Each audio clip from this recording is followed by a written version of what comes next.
अस्सलाम वालेकुम students, welcome to my channel student life. आज मैं आपके साथ साइकोलॉजी 101 के लेसन नंबर 26 को डिस्कस करूंगी।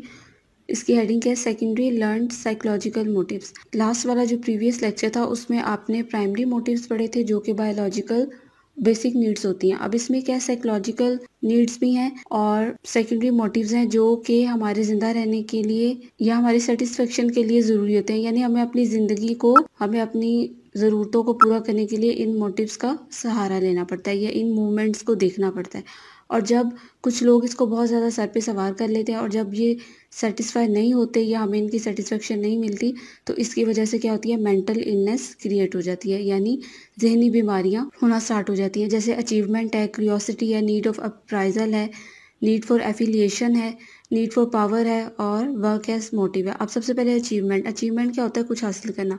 जैसे आपने अपने आप को अपने माइंड में आपने कोई एक चीज़ बैठाई, कोई ऑब्जेक्ट, कोई डिज़ायर, कोई गोल बैठाया और आप क्या करते हैं? आप कोशिश करते हैं कि आप सब सेटिस्फाइड सोर्स को यूज़ करके अपनी अचीवमेंट, अपने गोल को अवेल कर सकें। और उसके बाद क्या है कि जब आप इस अचीवमेंट को, इस गोल को, लेवल को आप अवेल करना चाहते हैं तो आप क्या करते हैं? ये पर्सन टू पर्सन वेरी होता जाता है। यानी आप एक पर्सन से दूसरे पर्सन से रिलेट होते हैं। हमें लोगों से अपनी अचीवमेंट पूरा करने के लिए लोगों से रिलेट होना पड़ता है। ठीक है। उसके बाद क्या है? अचीवमेंट मोटिवेशन जो है वो एक सिग्निफिकेंट वेरिएबल होता है कम्पिटेटिव सोसाइटी में। यानी आप लोगों के साथ मिल के एक टास्क बनाते हैं, एक चैलेंज बनाते हैं, फिर उनको कबूल करते हैं। उसके बाद क्या है? TAT यानी थेमेटिक अप्रिसिएशन टेस्ट। इसमें क्या होता है कि आप किसी को जज करना चाहते हैं तो आप क्या करते हैं? आप उसको कुछ लिखने के लिए दे देते हैं, यानी उसको एक स्टोरी देते हैं, आप उसको कुछ इमेजेस दिखा देते हैं या कुछ लाइंस दे देते हैं कि आप इन स्टोरीज को फिल करें। इसका स्टार्ट भी बनाए, उसका मिडल भी और उसका एंड भी। तो उससे क्या होता है? उससे लोगों की मेंटेलिटी का अंदाजा होता है, पता चलता है कि वो कैसे अपने अंदर एक पूरा करने के लिए क्या क्या स्टोरीज बनाते हैं, क्या क्या उनके अंदर सोच आती है। तो इससे पता चलता है कि अचीवर कितना ज्यादा डोमिनेटिंग है, कितना ज्यादा अपनी अचीवमेंट के लिए स्ट्रगल कर रहा है। उसके बाद क्यूरियोसिटी क्या होती है? किसी चीज़ को जानने की कोशिश करना। जैसे देखते हैं कि बच्चे, आप देख रहे होते हैं कि बच्चों को हर वक्त होता है कि अगर वो एक चीज़ टॉयज वगैरह ले रहे हैं तो वो उसको थोड़ी ही देर बाद उनकी तोड़ने की भी उनकी विश होती है। तो ये उनमें क्यूरियोसिटी होती है, वो देखना चाहते हैं कि इसके अंदर क्या है। बाज़ दफ़ा वो कुछ ऐसी चीज़ लाते हैं जिसमें से अगर उनको कोई कुछ हिलता, कुछ उसके अंदर मूवमेंट महसूस हो रही है तो उनका ये होता है कि हम देखें इसके अंदर क्या है, इसको खोल के देखें। अगर टीवी देख रहे हैं तो उसमें कुछ आप क्वेश्चन देखते हैं बच्चे किस तरह के करते हैं। तो ये सब क्यूरियोसिटी होती है। एक तजस्सुस होता है जिसको पूरा करना भी इंसान के हैबिट होती है या वो इससे उसके ब्रेन का एक पार्ट होता है जिससे वो लर्निंग करता है। उसके बाद क्या? सिंबॉलिक रिवॉर्ड अप्राइजल, यानी किसी की तारीफ करना। अगर किसी ने कोई काम अच्छा किया है, कोई उसने अपनी मूवमेंट को अचीव किया है या अपने गोल को अचीव किया है, अपने मोटिव को अचीव किया है या अपने गोल को अचीव किया है, तो उसका हर इंसान की ख्वाहिश होती है फिर उसको उस पर सराहा जाए। तो अप्राइजल जो होता है ये भी बहुत ज़्यादा ज़रूरी होता है। जैसे बच्चों ने अगर अच्छे कोई मार्क्स लिए हैं या कुछ अच्छा काम किया तो घर में फैमिली की तरफ से उनको अप्राइजल मिलता है जिसकी वजह से वो मोटिवेट होते हैं। उसके बाद नीड फॉर एफिलिएशन क्या होता है? दूसरों के साथ वाबस्तगी, यानी दूसरों के साथ मिलजुल के रहना। आप सोशल होना चाहते हैं, आप चाहते हैं कि मैं मेरी ज़्यादा से ज़्यादा अच्छी सोसाइटी में मेरी जान पहचान हो, मैं अच्छे लोगों से मिलूँ, मेरे फ्रेंड्स हो। अकेले तन्हाई जो है, बहुत कम लोगों की ख्वाहिश होती है कि वो तन्हा रहें। उसके बाद ज़्यादातर लोग क्या करते हैं? कम्युनिटी को पसंद करते हैं, सर्वाइवल को पसंद करते हैं और अपना एक्सपीरियंस, अपना जो कल्चर है, अपनी वैल्यूज़ है उनको सीखना चाहते हैं। उसके बाद क्या? Need for power. अब पावर की नीड हर एक को होती है, यानी ताकत हर बंदा चाहता है कि उसके पास एक डिज़ायरेबल पावर हो।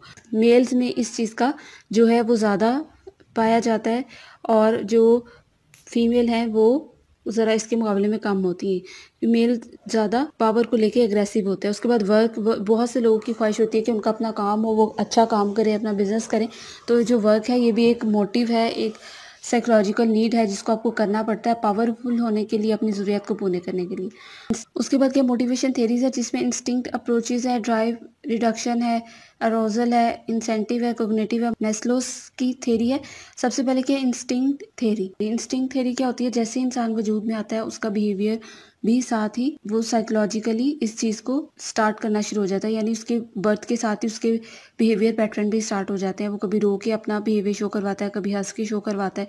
तो क्या? बिहेवियर जो है वो हर इंसान, जानवर के लिए ज़रूरी है। वो अपनी जो नीड्स है, अपनी जो भी मूड है उसको अपने बिहेवियर के थ्रू, अपनी एनर्जी के थ्रू उसको डिस्क्राइब करता है। सम टाइम गुस्से में है, सम टाइम वो खुशी में है, हर मूड को वो एक्सप्रेस करता है। जो ये बिहेवियर है या जो जोश है ये, या जो भी इस तरह की फीलिंग्स हैं, ये इंसानी रवैयों के लिए या इंसान की ज़िंदगी के लिए बहुत ज़्यादा ज़रूरी होती हैं।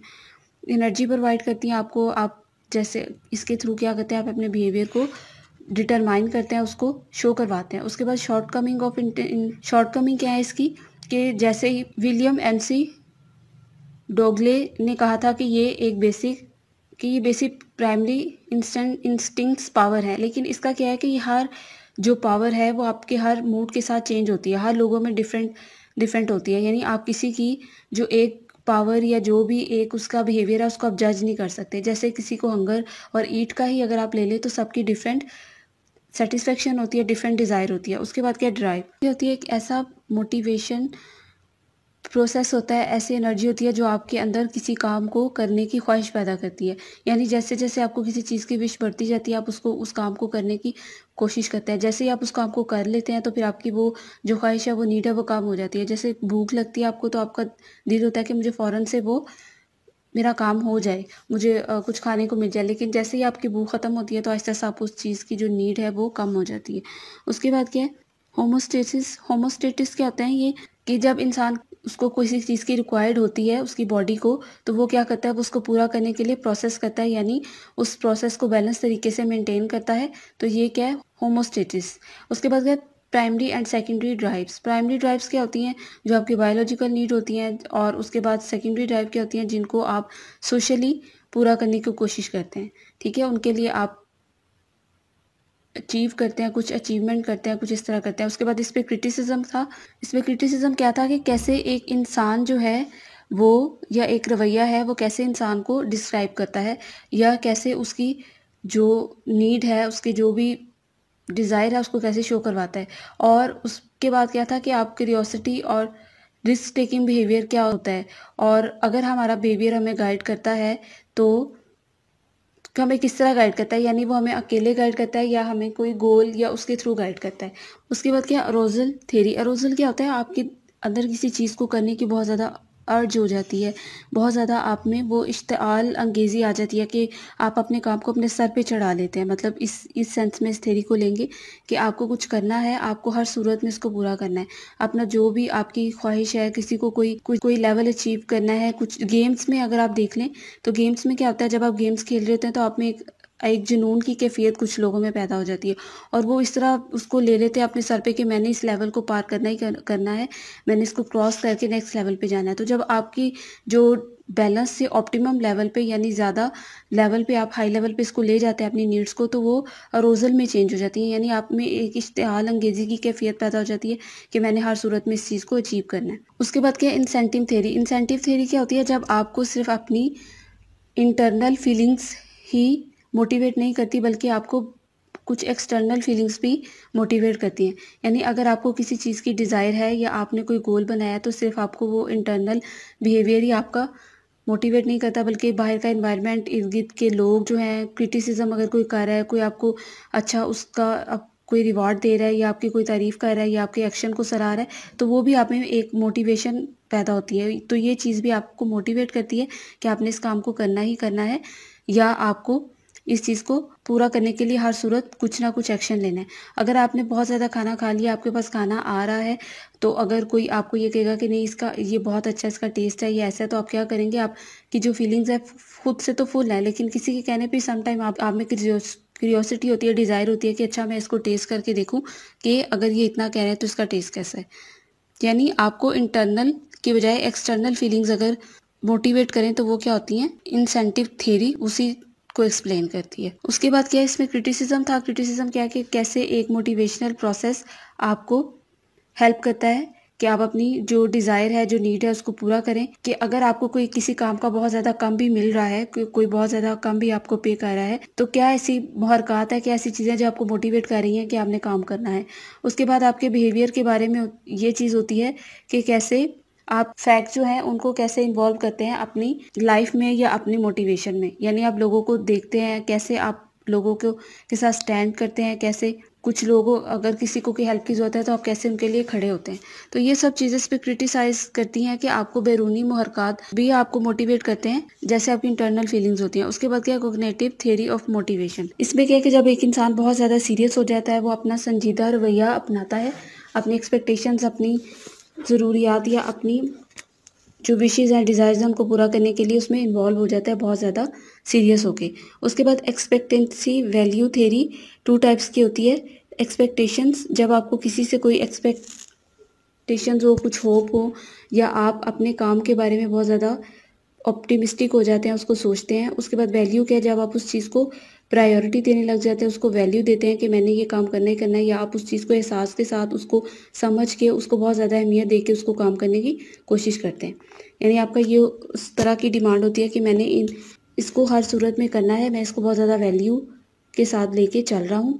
और इसके साथ क्या होता है, जितना ही आपका हाई लेवल का एक्सपेक्टेशंस आप बना लेते हैं, जब आपकी वो ना पूरी हो या आपका काम लो हो रहा हो या वीक हो रहा हो, तो आपकी एक्सपेक्टेशंस भी, मूवमेंट भी उसी के हिसाब से कम होती जाती हैं। उसके बाद क्या, इंट्रिंसिक एंड एक्सट्रिंसिक मोटिवेशन। इसमें क्या होता है, ये डिफरेंशिएट करती है कॉग्निटिव थ्योरी को। इंट्रिंसिक मोटिवेशन ऐसी होती है जो आप किसी को देख के मोटिवेट होते हैं। जैसे अगर कोई अच्छा काम कर रहा है तो आपका दिल चाहता है आप भी करें, या आप में कुछ ऐसी मोटिवेशन होती है कि आप किसी को परेशानी में, तकलीफ में देते हैं, तो अपने आप को सेटिस्फाई करने के लिए और उस काम को अच्छा अंजाम करने के लिए अच्छे बिहेवियर को अडॉप्ट करते हैं, लोगों की हेल्प करते हैं। अब एक्सट्रिंसिक मोटिवेशन क्या होती है, जो आप बाहर या इर्द गिर्द के लोगों को देख के अडॉप्ट करते हैं, या आपको के अंदर किस लोगों को देख के, कुछ चीज़ों को देख के, सोसाइटी को देख के पैदा होती हैं। जैसे अगर कोई बच्चा कोई अच्छा काम कर रहा है, अगर उसको उस चीज़ का ना रिवॉर्ड मिला जाए तो वो डल हो जाता है। अगर उसको रिवॉर्ड अच्छा दिया जाए, उसके काम को क्रिटिसाइज़ ना किया जाए, तो वो मोटिवेट होता जाता है। उसके बाद क्या है कि पेरेंट्स और टीचर्स का वो क्या कह रहे हैं कि इसमें बहुत ज़्यादा इन्वॉल्वमेंट होती है। अगर पेरेंट्स और टीचर्स बच्चों के साथ अच्छा बिहेव करेंगे, उनको हर वक्त क्रिटिसाइज़ नहीं करेंगे, उनके काम में क्या कह लें आप, उनके काम में नुक्स नहीं ज़्यादा निकालेंगे, तो वो क्या होगा, वो मोटिवेट होगा। लेकिन अगर वो उसको उसी तरह टॉर्चर करेंगे या कुछ बुरा कहेंगे, तो वो उस चीज़ को अडॉप्ट करने में या उसको करने में ज़िद में आ जाते हैं, और इस तरह उनकी जो नेगेटिव फीलिंग है वो ज़्यादा इन्हेंस हो जाती हैं। उसके बाद नेक्स्ट क्या है, इब्राहम मैस्लो की थ्योरी है। ये एक अमेरिकन साइकोलॉजिस्ट था, और इसने क्या थ्योरी दी कि जब भी कोई इंसान कुछ काम करने लगता है तो वो खुद से ऑप्टिमिस्टिक होता है। यानी उसके अंदर की जो फीलिंग्स होती हैं, उसका जो शऊर होता है, वो उसको उस काम के करने में हेल्प करता है। यानी वो अपने काम का इरादा, अपने फैसले खुद बनाता है। अब इसके की पॉइंट थे कुछ, जिसमें उसने ये कहा था कि सेल्फ एक्चुअलाइजेशन होती है इंसान की, ठीक है, और उसके बाद उसकी एस्टीम होती है, यानी इज़्ज़त नफ्स या तौक़ीर होती है। और उसके बाद उसने क्या कहा था कि लव ऑफ बिलोंगिंग्स, यानी आप दूसरों के साथ अपने रवैये को या दूसरों के साथ अपना जो मोहब्बत है उसको आप अटैच करते हैं। उसके बाद सेफ्टी आपको चाहिए थी और साइकोलॉजिकल नीड चाहिए होती है। अब इन्हीं को ही उन्होंने एक्सप्लेन किया हुआ है कि सेल्फ एक्चुअलाइजेशन क्या होती है, जब आप अपने लिए, अपनी ज़ात के लिए कुछ करते हैं, अपनी ज़ात को मुकम्मल करने के लिए कुछ करते हैं। उसके बाद कैटेगरीज ऑफ नीड्स क्या होती है, जब आपको कुछ चाहिए होता है। मैटर नीड्स हैं, यानी जब आपको अपनी ज़ात की तकमील के लिए, अपने आप को ग्रो करने के लिए, अपनी फीलिंग्स को पूरा करने के लिए कुछ चाहिए होता है, अपनी नीड्स को। डेफिशिएंसी नीड्स हैं, इसमें क्या होता है, जब आपको किसी चीज़ की कमी होती है या आप किसी चीज़ की कमी को फेस करते हैं। जैसे कोई साइकोलॉजिकल नीड्स है, लव नीड्स है, और एस्टीम नीड्स है। एस्टीम नीड्स क्या होती हैं, अपनी सेल्फ रिस्पेक्ट को आप ज़्यादा इन्वॉल्व करते हैं अपनी चीज़ों में। उसके बाद instructions and needs of behaviour है, साइकोलॉजिकल नीड्स। इसमें क्या होता है, जब आप अपनी हंगर और प्यास वगैरह को पूरा करने की कोशिश करते हैं। सेफ्टी नीड्स, आपको अपनी जॉब में सेफ्टी चाहिए, आपको अच्छी पे चाहिए, और फ्रेंडशिप आपको, मतलब इस तरह की जो सोशल नीड्स होती हैं उनको आप अच्छे तरीके से पूरा करना चाहते हैं। और एस्टीम नीड्स वही कि आप अपने आप को एक ऑनर देना चाहते हैं। आपको ये होता है कि मुझे अच्छी कोई रिस्पेक्ट मिले, मुझे अगर मैंने कोई अच्छा काम किया है तो मुझे उस पर कुछ ऑनर या स्कॉलरशिप वगैरह मिले। और ये होता है, अगर ये पूरी ना हो तो ये आपको डिप्रेशन में ले जाती है। उसके बाद क्या, सेल्फ एक्चुअलाइजेशन नीड्स है, आप इनको पूरा करना चाहते हैं। जैसे आपको कोई काम करना अच्छा लग रहा है, आप अपनी ज़ात की तकमील के लिए, अपने आप को खुश करने के लिए कुछ करते हैं, तो ये क्या होता है, आपकी पैथोलॉजी या आपकी मतलब आइसोलेशन या इस तरह की चीज़ों से रिलेट हो जाती है। अगर आपकी कोई चीज़ पूरी नहीं होती तो वो आपके मूड पे अफेक्ट करती है, और आपको एकदम से गुस्सा आता है, और आपका ये दिल चाहता है कि आप तन्हाई में रहें, या आप अपने आप को कुछ एक माहौल देना चाहते हैं कि आपके पास सिर्फ, मतलब आप अपने आप को रेस्ट देना चाहते हैं अपने आप को। उसके बाद क्रिटिसिज्म था इसके अगेंस्ट, क्रिटिसिज्म क्या था कि अगर आपको कोई भी नीड हो रही है तो क्या आप इतने सेल्फ एक्चुअलाइज हो सकते हैं कि आप अपनी हर नीड को पूरा करें, या आप अपनी नीड को डिस्ट्रीब्यूट कर सकते हैं किसी केस में। और क्या है कि आप अपनी नीड्स को रैंकिंग दे सकते हैं नहीं, या नहीं आप अपनी नीड्स को लेवल दे सकते हैं या नहीं, कि मुझे इसको किस लेवल पे पूरा करना है। तो ये इसका क्रिटिसिज्म था और ये आपका आज का लेक्चर था। अब इसमें इंपॉर्टेंट देखते क्या है। सबसे पहले आपने फर्स्ट में जो आपके साथ सेकेंडरी मूवमेंट्स हैं उनके जो हेडिंग्स हैं 6 हैं, आपने इनको याद करना है। इनकी सिर्फ आपने दो दो तीन एक एक दो दो पॉइंट आप अपने माइंड में बिठा लें, क्योंकि ये नामों के साथ नाम से ही आपके साथ इतनी ईजी हैं कि आप इनके पॉइंट्स खुद से भी बना सकते हैं कि अगर आप ठीक है। उसके बाद आपने जो उसके थेरीज हैं, थेरीज के बारे में आ सकता है कि मोटिवेशन थेरीज के नाम लिखें, तो वो आपकी 7 मोटिवेशन थेरीज हैं, आपने इनके नाम देखने हैं। और उसके साथ आप जो है इसमें मेन जो पॉइंट है वो आप ये कोग्निटिव थ्योरी में एक जो पॉइंट है मुझे ये इंपॉर्टेंट लग रहा है, जो इंस्ट्रिंसिक एंड एक्सट्रिंसिक मोटिवेशन है, आप इनको ये कोग्निटिव थ्योरी में एक जो पॉइंट है मुझे ये इंपॉर्टेंट लग रहा है, जो इंस्ट्रिंसिक एंड एक्सट्रिंसिक मोटिवेशन है, आप इनको पॉइंट को क्लियर कर लें, क्योंकि ये इस चैप्टर में नया है। बाकी सब रिपीटेशन के साथ हैं, पहले भी आते रहे। उसके बाद जो की पॉइंट है नेस्लोज थ्योरी के, उसमें आपको ये डायग्राम बनी हुई आ सकती है कि इसको आप फिल करें, लेबल करें। तो आपको ये जो की पॉइंट है आप बस इसके नाम याद रख लें, कोई इसमें एक्सप्लेनेशन और इस वजह की ज़रूरत नहीं है, क्योंकि ईजी से हैं। अगर आपको आए भी तो आप इसमें कुछ ना कुछ ऐड कर ही सकते हैं, अगर आपको नाम और उनकी वर्डिंग मतलब उनके मीनिंग्स आपको क्लियर हैं तो। इसी तरह ठीक है, जो भी डायग्राम आए उसको अच्छे से ज़रूर याद किया करें, क्योंकि आपको डायग्राम आ सकती है, फिगर आ सकती है कि इसको लेबल करें। तो ये इसमें बस यही इंपॉर्टेंट था और कुछ भी नहीं है। उम्मीद है आपको समझ आ गया होगा। फिर भी कोई कंफ्यूजन हो तो आप पूछ सकते हैं। और प्लीज़ चैनल को सब्सक्राइब करें, वीडियो को लाइक करें और शेयर ज़रूर किया करें, ताकि ज़्यादा से ज़्यादा स्टूडेंट को फ़ायदा हो सके। मुझे दीजिए इजाज़त। अल्लाह हाफ़िज़।